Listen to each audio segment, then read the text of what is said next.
How to apply liquid fertilizer.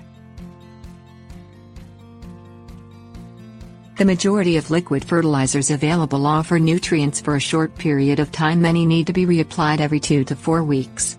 This type of fertilizer comes in a bottle that attaches to your garden hose.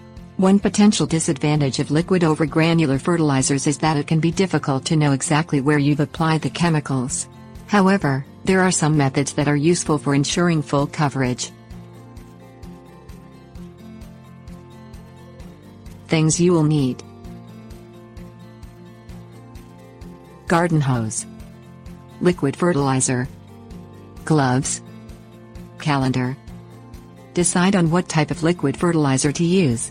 Organic fertilizer provides nutrients to the soil, which in turn replenishes and promotes root growth. Chemical formulas are absorbed directly into the root system, yet may strip away the soil's humus content. Dilute the liquid fertilizer according to the instructions on the label. Be careful measuring, because too much fertilizer can burn plants. When in doubt, use less to reduce the risk of killing your plants. Spray the root systems of new plants when they are being planted. Likewise, you can create a basin around a new plant and mix the fertilizer in a watering can to water the new plant. Attach the bottle to a gardening hose for spraying large areas. Walk an imaginary grid across your yard. Repeat until you fully cover the yard. Divide your yard up into sections when you're doing a large area. Keep to a fertilizing schedule by marking on your calendar each time you need to reapply.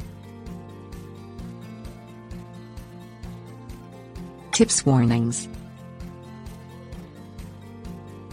Read the label of your liquid fertilizer to find the NPK. This indicates the amount of nitrogen, phosphorus and potassium it contains.